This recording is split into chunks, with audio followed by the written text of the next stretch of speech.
Hello, hello! Welcome to the show. SykoYoda back here with another adventure in Minecraft, and today we're continuing on with more of our Wunderbar build here in the Nether. As you can see, we are on 111 now, and that means we're going to be going and tackling the dragon here at any time. Anytime. Right now. No. We're going to go tackle the dragon here fairly soon and get those elytra wings going, along with the shulker boxes and all the new fun things and whatnot. But I'm still working on this here Nether hub, and I wanted to show an update. I got one of these built off camera. They're a pain in the butt to build around lava, and so I did the one that was the easiest to build because it was not completely surrounded in lava at the time that I built it.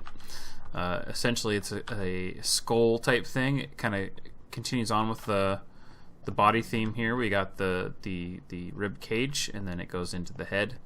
And I had it sitting much closer to the rib cage, which would make realistically more sense. But after asking the wife what she thought, Rain said, "Hey, why don't you move it back a bit so it's a little bit easier to see?" And I have to agree. You kind of lose it if the full imagery of it if you have it pushed up against these here rib cages. You know, as it would have sat, basically that's how much you would have seen of it. But now you get to enter out and you see the whole shebang thing. As you go into the skull itself, you enter through the mouth here, and then we divide off into two locations for tunnels, and that's how we're going to do all four sides of them exactly the same. Have the ability to have two ways out of all of them. This will allow the ability for people that have bases on the same side, multiple ways to get there. Yes, eventually probably these things will end up intersecting with each other, that kind of thing, but I didn't want to limit us to just one direction, one tunnel in each direction. I wanted to make sure that there was some ways to navigate to other things. We also put in this little ladder system here where I can come in here and grab the lava from underneath the little island that we created here. And as you saw, we moved the nether portal down. I should say I moved the nether portal down to this level so we could get everything going on that, and eventually all of that will be taken out. But gonna wait until people get their areas connected to this so that we don't have to worry about them being stranded up top. The concept behind this whole thing was to somewhat emulate or reproduce the spawn island. So let's go ahead and take a look at that spawn island real quick for those that do not recall what it looks like, and for anybody that may be new coming in at this point. Essentially, we've got a spawn island area that has a bunch of houses for everybody to have their own locatione in it.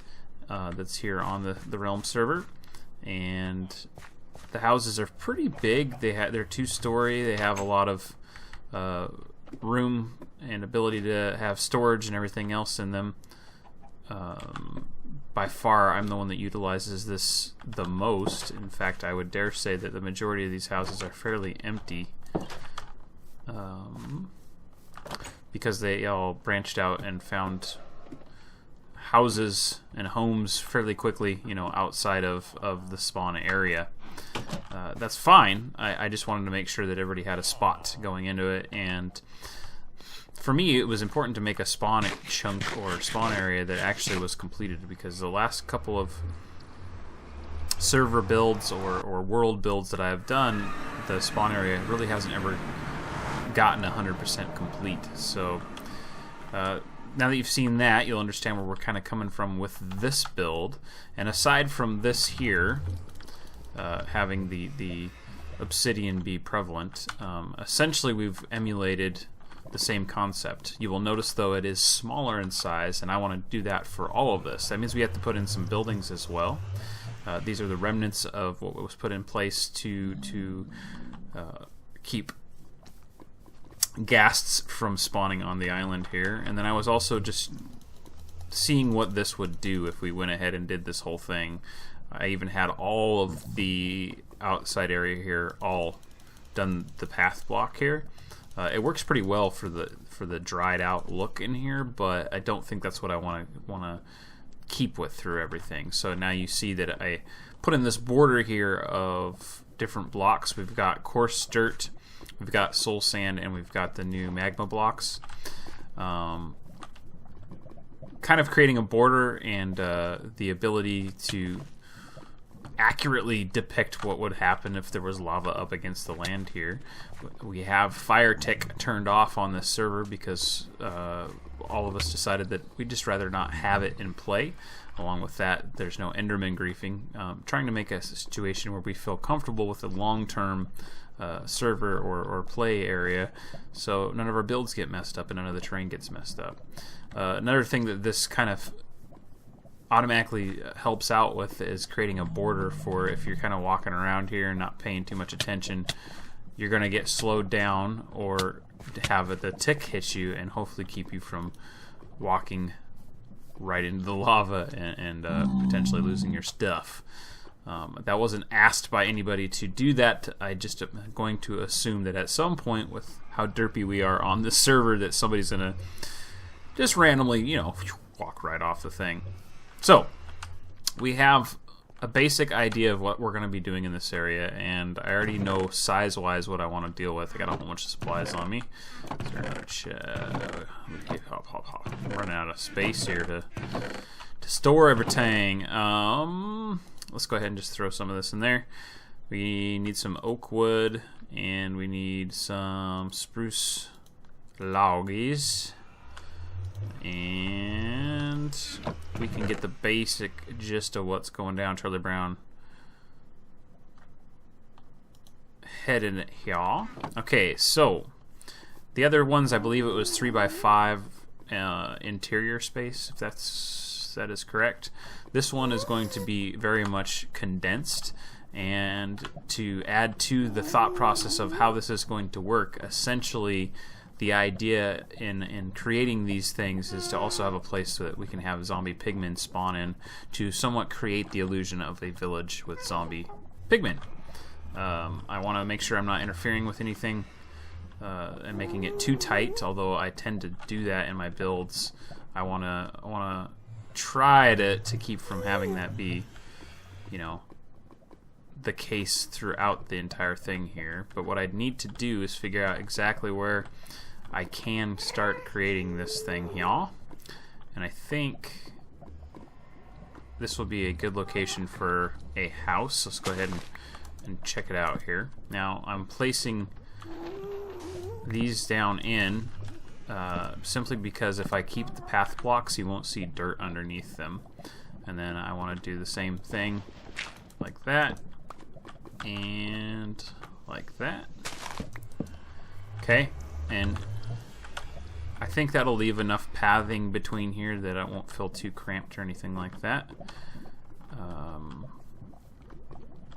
I already see a problem with my concept. I now know why I did the dimensions I did for the other part, because otherwise I end up being in a square. If I was to do this the way I was thinking about doing it, it wouldn't work.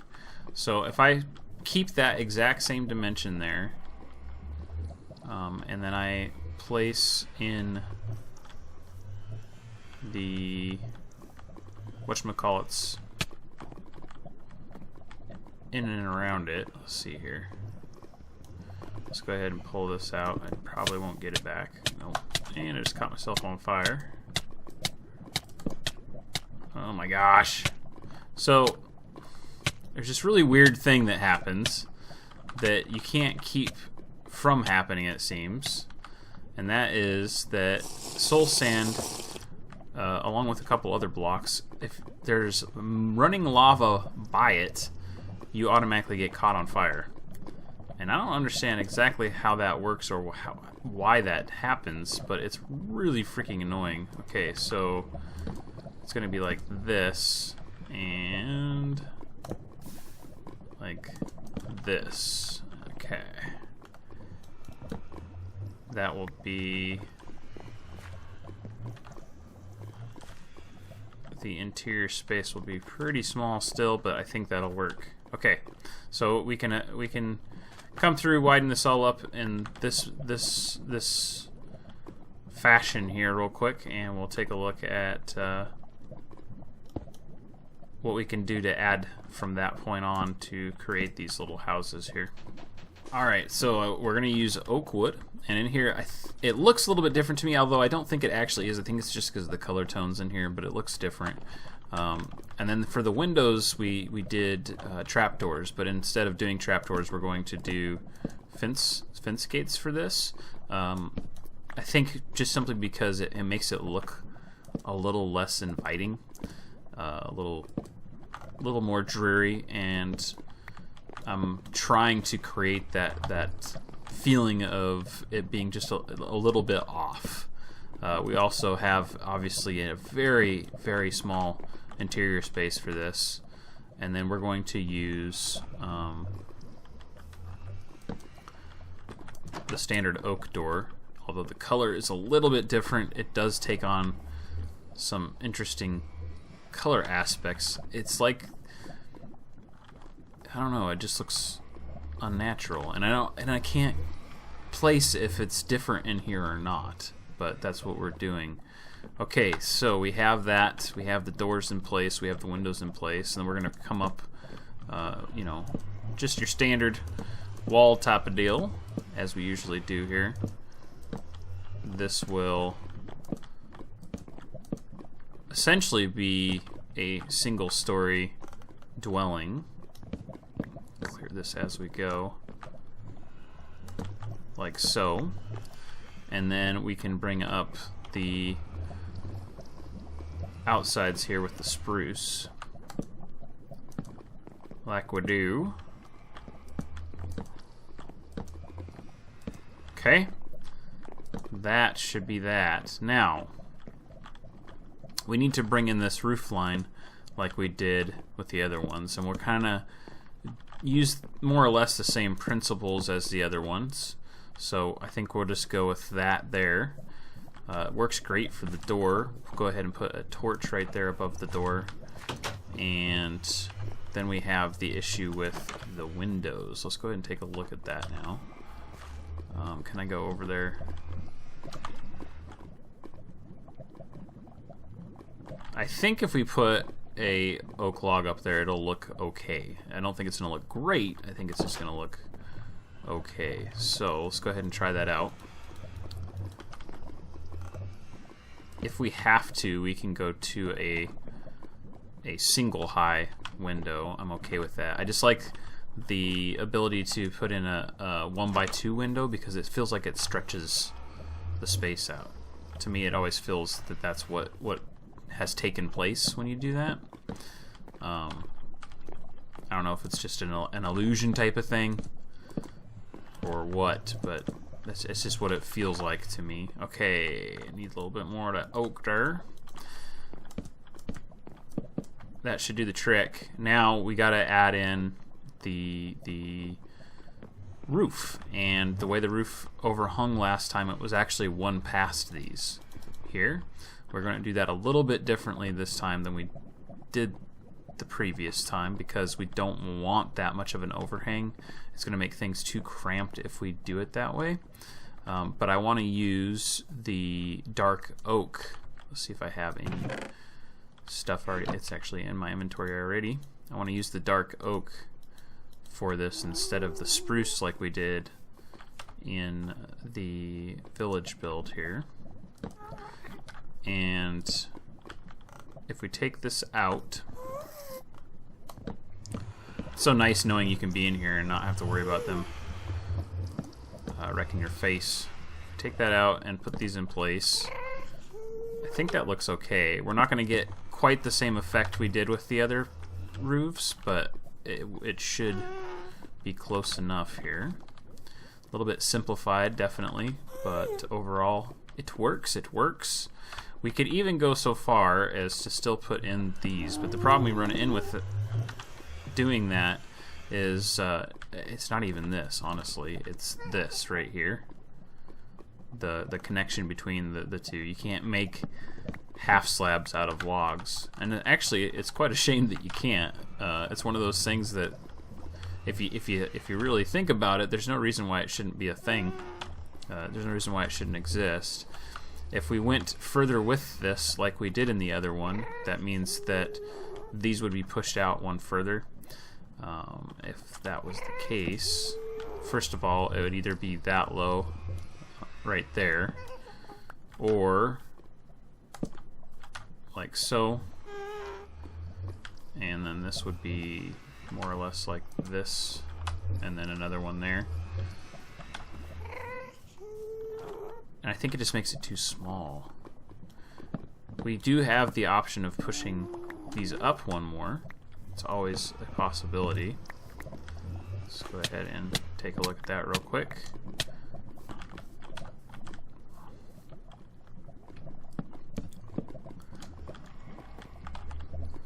The problem with that is then we're starting to get into a situation where this is starting to feel a little too tall in my opinion, but it is going to add a little bit more detail in if we do it this way. So let's go ahead and place some of these in so we can get this started and we can finish it from down below. Just need to get the first couple in place so we have something that we can attach to there.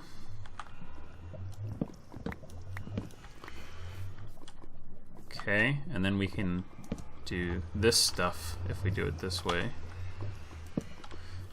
You know, I still like this so much better. It's probably going to be how we do it, and then we can put in the half slabs on the end. It's really thick, I get it, especially with how narrow this house is going to be. It's extremely thick, but you have the separation here, you have wood all the way around it. You're going to add a little bit more detail in on the top here. In fact, we could even put a window up there if we want to add just a little bit more something into it. And I think we can still fit that in. I think we can still fit that in the space that we have. So let's go ahead and go with that theme there. Because I don't have the overhang in the front. Oh, I haven't put it in yet, so this one would be overhung one more still. It's a little tight through here, I ain't gonna lie, but I think that'll be okay. That was something that was mentioned to me. I think Scree is the first person to point it out, that everything was very confined feeling in the spawn village build, but that's kind of how it was back in the day. Everything was really close to each other. Because planning wasn't really a thing. They would just build stuff because there was enough room and somebody decided they needed to put a house there or what have you. You know, city planning type of deal wasn't actually a thing at the time. Let's go ahead and make probably about half of those. Okay.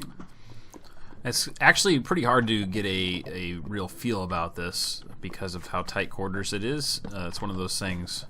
But I think I want to have a block behind there, and then putting that in there still gives it some kind of extra definition. Did I just walk right in there again? Jeez Louise. You know what? Let's just sit here, take damage, we're good. Okay. So I got the roof on there and stuff, and that is the height of it and everything. We'll go ahead and pop up here real quick so that you can see what the height of everything is. It's fairly high up. Let's see here. This is actually the same height, so we can maneuver our way around here. I can't do it with that one. That's why it's like that, because it's a different setup, Psycho. Hello. Roof-wise, height-wise, roof-wise, I think it looks pretty good. We have some vacant space in here that hopefully will spawn a few pigman, and then we also have the space in here that will spawn hopefully a pigman. And then through all of this will, my hope is still have pigman in the area but not constantly going through the portal, because as I was building this and it was full of grass, the pigmen were spawning freely, come in here, and there would be, well, like there is now, there's 2 in here, 3 in here. There would be a dozen or more in here. And I'm okay with pigmen coming into the overworld or being in the Nether. I just don't want overwhelming numbers of them. So this is the idea behind this, is to kind of limit what is available or allowed to go through there. This is the same kind of spacing we have in between the buildings here, that's on the spawn village. It's very much similar. I think we get some height out of this like I was wanting to, which is good. I do feel that added quite a bit to it. I mean, I could go back in there and take that block out from behind it, but I don't like the openness that it had in there before. So I think I'm just going to leave that. As you can see, there's not anything that can really be used up there, anything like that. I suppose you could put some chests up there, potentially. I don't know why you would. More than likely because I put the door in this way. This is actually shut. The pigmen, I don't believe, can break that down. If I remember correctly, they do essentially work the same way zombies do, where they can break doors down, so I'm hoping to keep that from happening by doing this. But I haven't seen them tear any doors down in the overworld, so that may have changed. And then I went ahead and put in a good large majority of the roof on this one. Not quite all of it, but the majority of it. We'll go ahead and take down the stuff around it as we get more stuff built, and it will definitely give us a better picture as to what this is going to look like, but I think it's going to work. I also put the obsidian right there to be able to be seen through there. My opinion, should be kept the same way as anything else is. And I think we'll probably even try to emulate the flower beds and plants and stuff by putting in some soul sand in places like this here, and then growing netherwort. That'll give us a area where netherwort should be. The chunk should be fairly often active and give us a location for netherwort to grow. Well, after spending much more of the day than I actually intended to do so, I've been saying actually a lot lately, it's driving me nuts. I tell you what, I think I'm liking the outcome here. We still got some stuff to clean up and try to figure out. Oh, also, by the way, now open King of the Ladder at Raven's Base. My son Corbin has been working on a King of the Ladder, so we might see that in a future episode here. I was dinking around on there. I got a whole bunch of the houses put in place. It's all pretty much the same. I also did an area, like a town square type of thing, by adding in a ender chest, and this is allowing us to have a thing to block the spawning of said gastices. If I am doing this correctly, these are unspawnable blocks, ergo they cannot spawn in that section, and spacing is such that it won't allow them to spawn below it as well. So you can do simple things to kind of make that happen. Then the standard gaps we got in between houses is the 3, which equates to 1 up above, and all of the tops of these blocks are also unspawnable.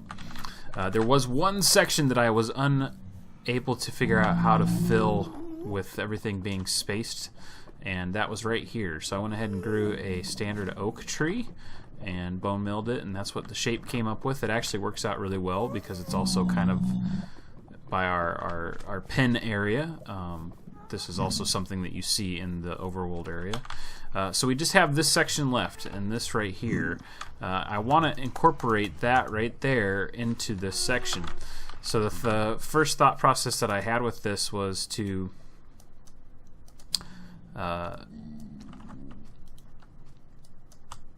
get rid of some of the spawning area by doing a few things. And and putting down half slabs should do exactly that, because half slabs are also a non-spawnable block. Putting these out on the outer perimeter like this will allow for me to fudge this a little bit and not make it as crowded as everything else is in this last little bit. And then I put these in as place markers for the uprights here.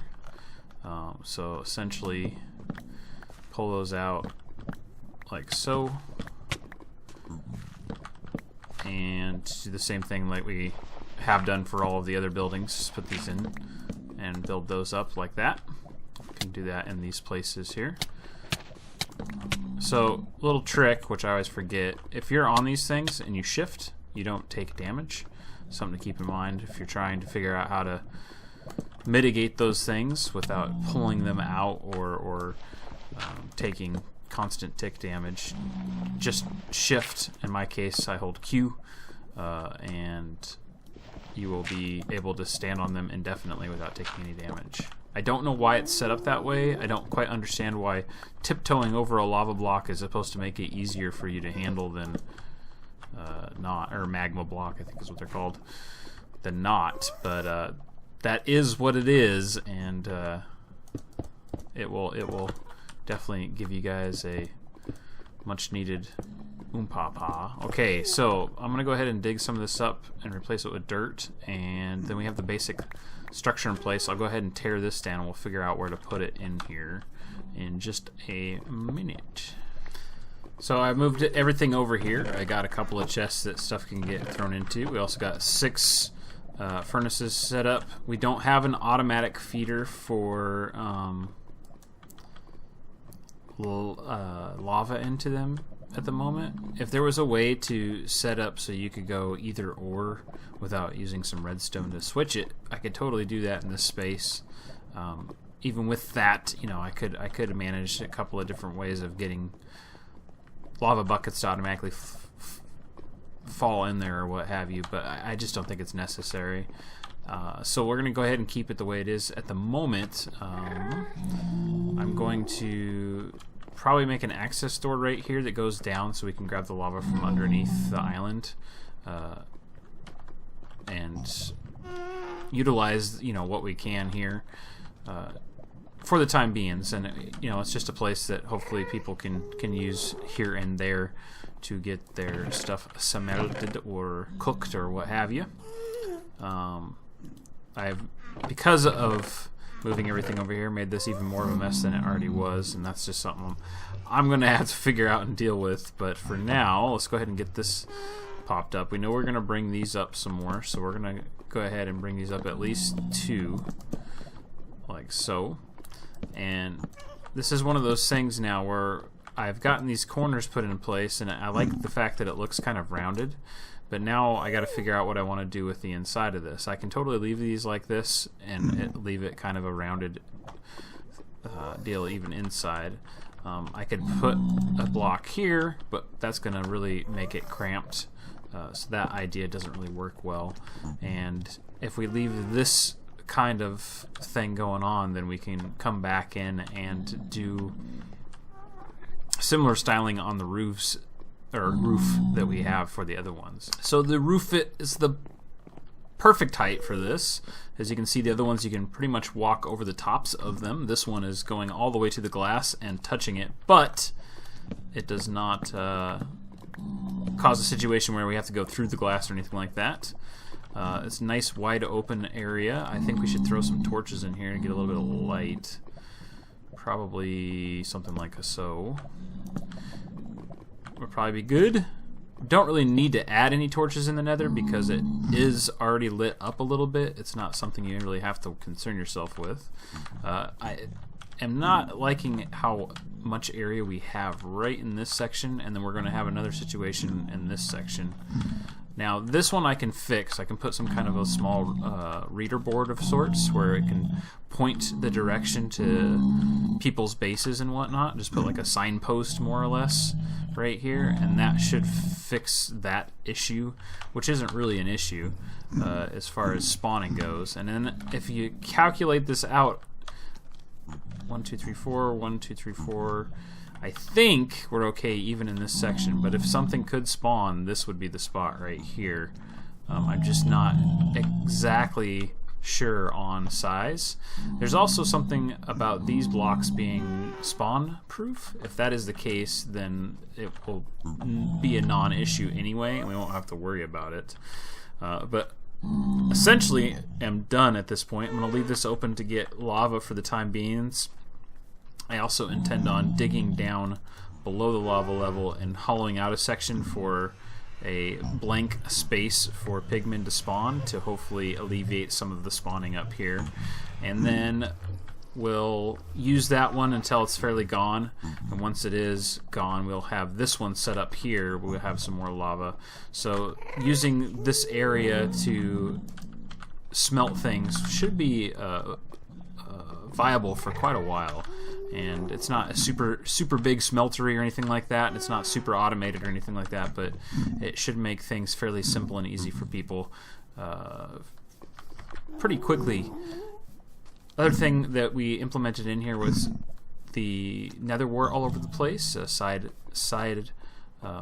bonus to that being in here is the fact that we have a readily available source of nether wart that should be growing on a regular basis, but more importantly, it adds some color into the mix, so it's not just all brown. And even the burgundy or nether brick is essentially a brownish color. We have that little pop of light red or bright red in the area now. There's a couple of areas again that are close calls, but this is close enough it's not going to be a problem. This stuff right here, this gap in between here is a little bit wider, but again, it's close enough it should not be a problem. The tree takes care of that area. This area right here, again, it just depends on level of spawn. We might get a spawning thing happening here, so it may be a thing where I add in another tree or something of that nature.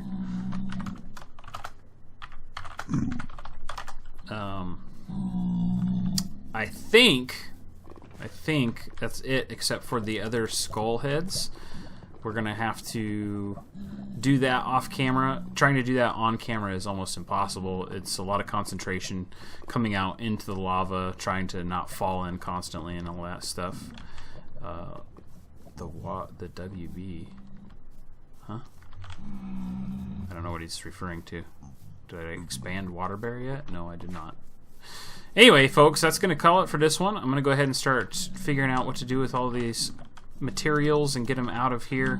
We'll get some more of the blocks stuff put in place, take care of all of that stuff. I hope you guys will join me for the next adventure, where I think he's talking about the world border, where we will go out adventuring to see if we can find a place to call home, because 1.11 is out now. The world border is going to be expanded out to 4,000 by 4,000 instead of 2,000 by 2,000, giving us an opportunity to go find a place to call home, and hopefully we can do exactly that in the next episode. As usual, folks, thanks for watching. Don't forget that like and subscribe if you enjoy my videos, and I will see you on the next one, where we continue to talk about life and things and stuff. I will see you next time.